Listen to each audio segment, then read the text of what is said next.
मुख्यमंत्री जी उठ के चले गए, पता नहीं पर अगर कभी तुलना करनी पड़ जाए तो हमारे वर्कर की बात अव्वल होनी चाहिए, अफसर की नीचे होनी। पहली बार इतनी भारी भारतीय जनता पार्टी की मीटिंग को संबोधित करने का मुझे अवसर आज मिला है। मेरा तो पहले भी था, तो बराला साहब हमारे प्रधान हुआ करते थे, लेकिन उस अवसर का मैंने खुद ब खुद फ़ायदा नहीं उठाया, क्योंकि मैं यूँ समझता था कि भारतीय जनता पार्टी में नया नया आया हूँ, पहले तौर तरीके सीख लूँ और फिर उनकी नीतियों को बनाने के लिए सुझाव देने के लिए सक्षम हूँ, और फिर ही जाकर के मैं सोचता था कि मैं बोलूँ। साथ साथ संकोच मेरे दिमाग में यह भी था कि शर्मा जी हमारे रामविलास जी प्रधान हुआ करते थे, अब मैं भारतीय जनता पार्टी के अंदर शामिल हुआ था, तो शायद हरियाणा के नेतृत्व से मुझे भारतीय जनता पार्टी में शामिल करने से पहले सलाह मशवरा हरियाणा के भारतीय नेतृत्व से नहीं किया गया, तो संकोच था मेरा थोड़ा। और इतनी बड़ी कभी मीटिंग भी नहीं हुई थी। आज 8 साल का रंगा हुआ भारतीय जनता पार्टी का सदस्य होने के नाते आप लोगों से को संबोधित करने का मैं साहस कर रहा हूं।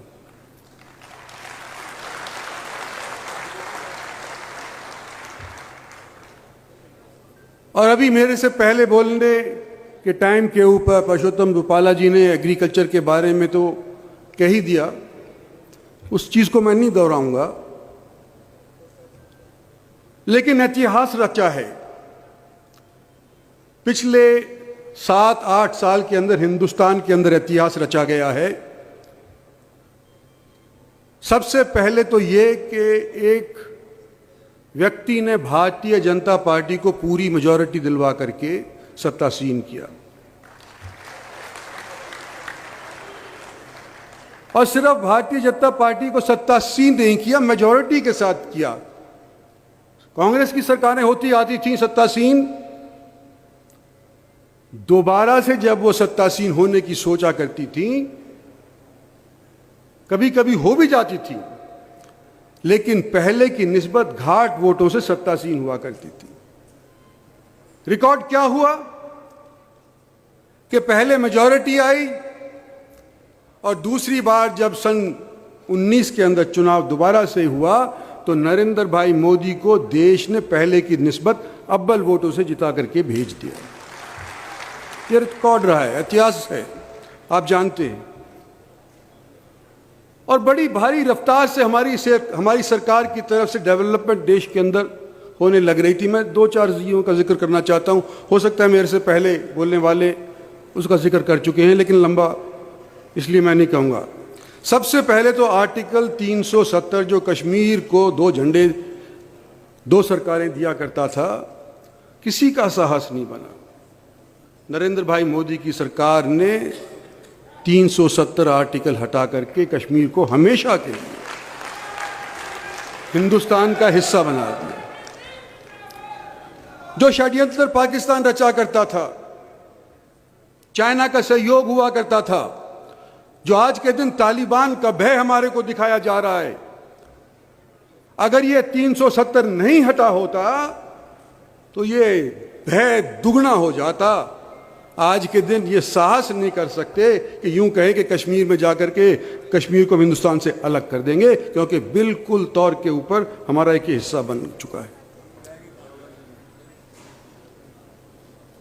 पहले प्रधानमंत्री बनने के फैसले के बाद नरेंद्र भाई मोदी का रेवाड़ी के अंदर एक फंक्शन हुआ था, फौजियों ने किया था। मैं उस टाइम पार्टी के अंदर शामिल नहीं था, लेकिन जिस टाइम 1 रैंक 1 पेंशन का जिक्र आया था, उस टाइम के ऊपर मैं एमपी था। और मुझे याद है कि कांग्रेस पार्टी की सरकार ने यह वायदा किया था कि हमारे को सत्तासीन करो, हम तुम्हारे को 1 रैंक 1 पेंशन देंगे। और उसके लिए कितना प्रावधान किया था? 100 करोड़ रुपया। मतलब उंगली काट करके शहीद होने का जो कांग्रेस पार्टी का प्रयास था, वो भारतीय जनता पार्टी ने निरस्त किया। और पहले अनाउंसमेंट को पूरा करने के अंदर नरेंद्र मोदी की सरकार ने 8,500 करोड़ रुपया पहले साल के अंदर खर्च किया कि 1 रैंक 1 पेंशन दी। ये रिवाड़ी का वायदा था, ये पूरा किया गया। हरियाणा के अंदर सबसे ज्यादा पेटी की नौकरी करने वाले, राजस्थान से भी ज्यादा, हिमाचल से भी ज्यादा, और सबसे बड़ा तोहफा हमारे इन पेटी की नौकरी करने वाले के कुनबों को हमारी मोदी सरकार ने दिया। ट्रिपल तलाक। हमारे यहां विवाद से भी लोग आए हुए हैं, मेरे को नजर आ रहे हैं। कोई सोच सकता था कि ट्रिपल तलाक को रद्द कर दिया जाएगा? इतना दबाव हुआ करता था, महिलाओं की जबान नहीं खुला करती थी, खासतौर पे इस मजहब से जो ताल्लुक रखती थी वो बोल नहीं सकती थी। आज के दिन ट्रिपल तलाक का मुस्लिम महिलाओं के ऊपर जो तलवार लटकी हुई थी वो एकदम से समाप्त करी है, तो हमारी मोदी सरकार ने समाप्त करी है। और क्योंकि मैं डिफेंस मंत्रालय में रह चुका हूं, मैं ये कहना चाहता हूं,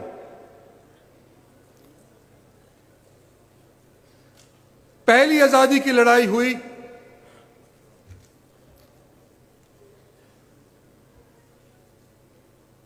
1857 से। भारत आजादी की लड़ाई हुई, सन 47 के अंदर आजादी मिल गई। उससे पहले पहला विश्व युद्ध हुआ, अनेक सैनिक हमारे देश के अंदर तो छोड़ो, बाहर जाकर के मारे गए। दूसरा विश्व युद्ध हुआ और मारे गए। 62 का लड़ाई हुई, 65 की लड़ाई हुई, 71 की लड़ाई हुई, कारगिल हुआ। जो लोग मारे गए थे उनके लिए हमारी कांग्रेस पार्टी की सरकार ने कभी भी दूसरी इमारत बनाने की सोची ही नहीं। सिर्फ इंडिया गेट अंग्रेजों का बनाया हुआ मेमोरियल हमारे देश के अंदर स्थापित था। पहली लड़ाई विश्व की जो थी उसके अंदर जो शहीद हुए थे उनका नाम वहां पर लिखा गया। मोदी सरकार ने आज के दिन सभी सैनिकों को जो मारे गए हैं उनके लिए एक न केवल संग्रहालय बनाया है, लेकिन एक नया मेमोरियल भी दिल्ली के अंदर स्थापित किया है उनको मान सम्मान देने के लिए।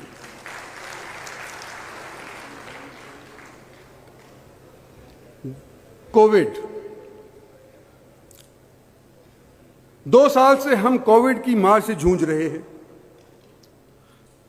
हमारी सरकार ने 80 करोड़ लोगों को पिछले 2 साल के अंदर अन्न वितरित किया है कि कोई भूखा ना मरे। किसी की रोजी रोटी अगर छिन गई है तो सरकार की तरफ से उनको खाना पीना मुहैया किया गया है। आयुष्मान भारत 10,000 कुनबे यानी कि 10 करोड़ कुनबे यानी कि 40 करोड़ व्यक्तियों को 5 लाख तक की चिकित्सा मुफ्त के अंदर इस सरकार की योजना के मार्फत आज के दिन दी जा रही है। हाउसिंग फॉर ऑल, 2.5 करोड़ पक्के घर शहर के अंदर, देहात के अंदर आज के दिन वितरित किए जा चुके हैं। उज्ज्वला योजना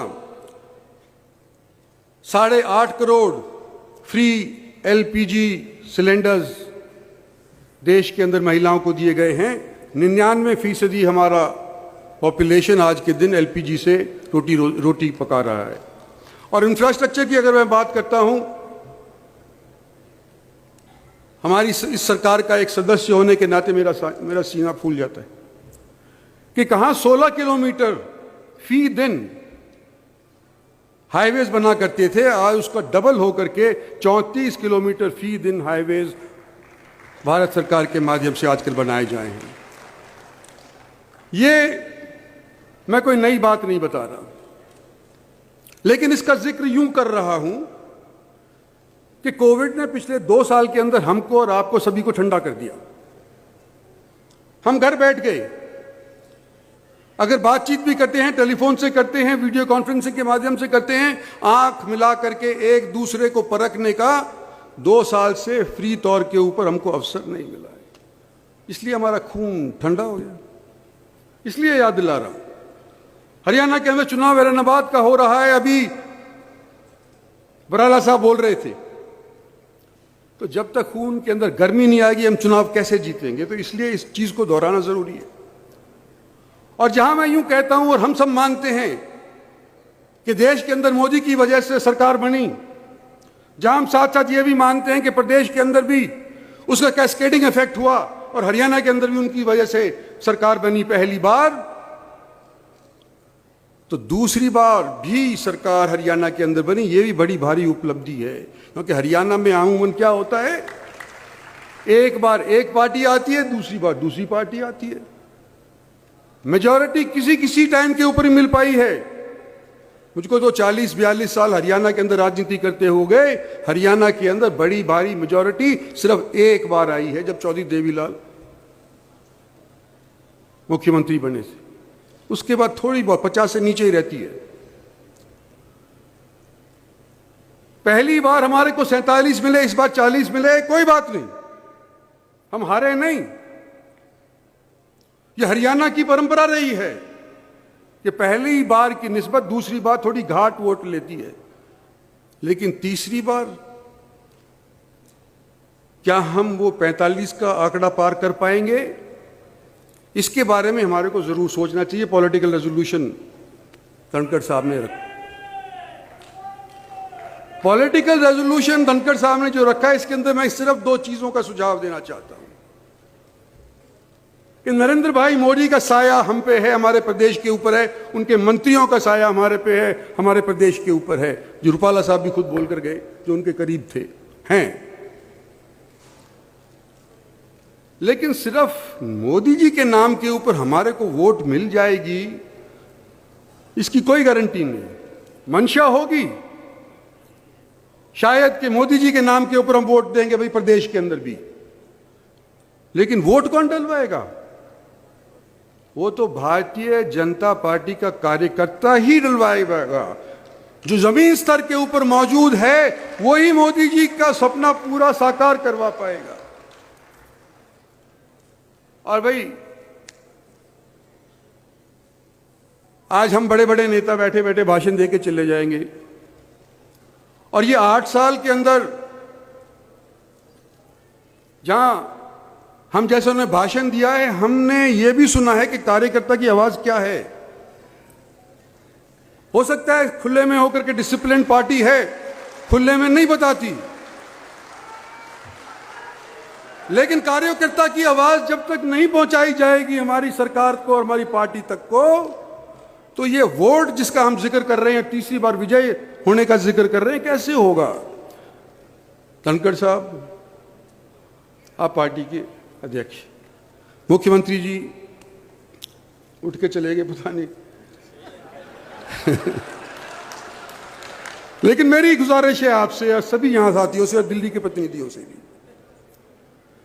एक कार्यकर्ता का मनोबल नहीं टूटना चाहिए।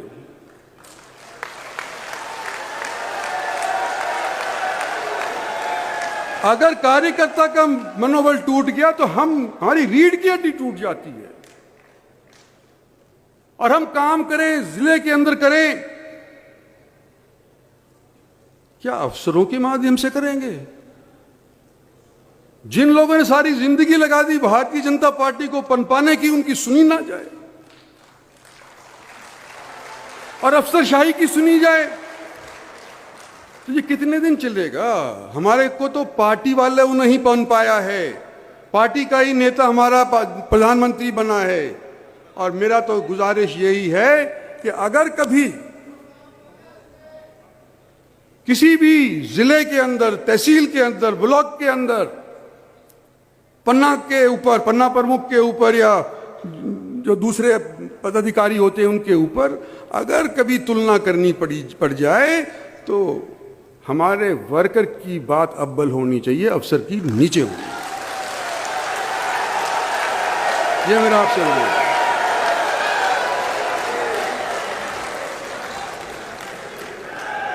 और मैं एक चीज और करके समाप्त करता हूं, लंबा चौड़ा भाषण मैं नहीं दूंगा।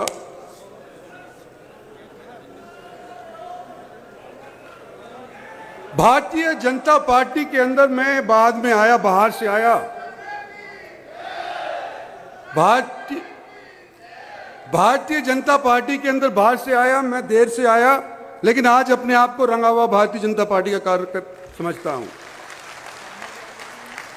जो मेरा नजरिया है शायद औरों से विभिन्न हो सकता है मैं गलत हूं, मैं गलती भी मान सकता हूं, कोई ईगो की बात नहीं है। पर मेरा देखने को यह मिला है मेरे 40-45 साल के राजनीतिक जीवन के अंदर कि मूल्य रूप से जो न्यूक्लियस भारतीय जनता पार्टी का वोट का है वो शहरों के इर्द गिर्द भनकता है। जो लोग शहरों के अंदर हैं वो पहले से ही भारतीय जनता पार्टी के न्यूक्लियस थे, जिनके बाद औरों को जोड़ा गया, किसान को, मजदूर को, बैकवर्ड को, औरों को जोड़ा गया। भारतीय जनता पार्टी का बड़ा अच्छा खासा डमडमा खड़ा हो गया। लेकिन इस बड़े डमडमे के चमक के अंदर हम ये भूल जाएं कि हमारे को पिछले दिनों के अंदर रेस में किसने रखा? जो भारतीय जनता पार्टी का शुरुआत से वोटर था उसने रखा, जो वर्कर था उसने रखा।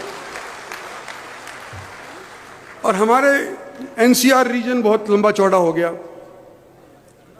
अलवर तक चला गया एक साइड के ऊपर, करनाल तक चला गया दूसरी साइड के ऊपर, पलवल तक चला गया तीसरी साइड के ऊपर। जो डिमोलिशन सुप्रीम कोर्ट के माध्यम से हो रही है या उनके कहने के मुताबिक हो रही है, उसका उस वोट बैंक के ऊपर बड़ा गलत असर पड़ रहा है। मैं ये कहना चाहता हूं। रोजाना गुड़गांव के अंदर, फरीदाबाद के अंदर तोड़ने के लिए आ जाते हैं, जेसीपी लेकर के तोड़ जाते हैं। भाई हम नहीं कहते कि सुप्रीम कोर्ट की बात मत मानो, पर उसके अंदर कोई दुभांत नहीं होनी चाहिए। कभी ए गली का तो हम तोड़ गए, बी गली का नहीं तोड़ेंगे। ये जब आ जाती है कि भाई एक चाहे गलती उतनी ही बराबर की करे हो, लेकिन वो इंद्रजीत सिंह के कम करीब है, तो उसका तोड़ा नहीं जाएगा, और जो किसी और के करीब है तो उसका तोड़ा जाएगा। तो एक तो ये डिमोलिशन जो है, अगर हमको दोबारा से सोच विचार करना भी पड़े या सुप्रीम कोर्ट का भी करना पड़े, तो एक नजरिए से, एक नजर से होनी चाहिए। और जो लोग जिनका घर टूट गया, चलो उनको संतोष भी आ जाएगा अगर बराबरी रखी गई। लेकिन जिन लोगों ने उनको बिजली का कनेक्शन दे दिया, जिन लोगों ने उनको पानी का कनेक्शन दे दिया, रोड की सुविधा दे दी, सीवर दे दिया, और वही लोग उस शहर के अंदर 20 साल तक पड़े रहे अफसरान, तो क्या उनके खिलाफ कार्रवाई नहीं होनी चाहिए? कि जिन्होंने लोगों के पैसे लगवा दिए, पैसा लेकर के कनेक्शन दे दिया, सीवरेज दे दी, और आज सुप्रीम कोर्ट की डमडमे के तौर के ऊपर आकर उनके घर तोड़ दिए गए, तो जिनके घर तोड़ गए तो बेसहारा हो गए, और वो अफसर वहीं की वहीं टिके रहे। क्या इसके बारे में भी हमारे को पार्टी के लेवल के ऊपर सोचना चाहिए? ये मेरा आप लोगों के बीच के अंदर है, क्योंकि पार्टी को पूरी तरह से पनपाने के लिए इस चीज़ के ऊपर विचार करना चाहिए। ज़्यादा लंबा मैं इसलिए नहीं बोलना चाहता हूँ, और बड़े बड़े साथी हमारे बोलना पकाया है, तो मेरी बात किसी को बुरी लगी हो, मैं बुरा नहीं किसी को कहना चाहता, सच्ची बात कहना चाहता हूँ। भाई आप लोगों ने मुझे बोलने का मौका दिया, धन्यवाद और जय हिंद।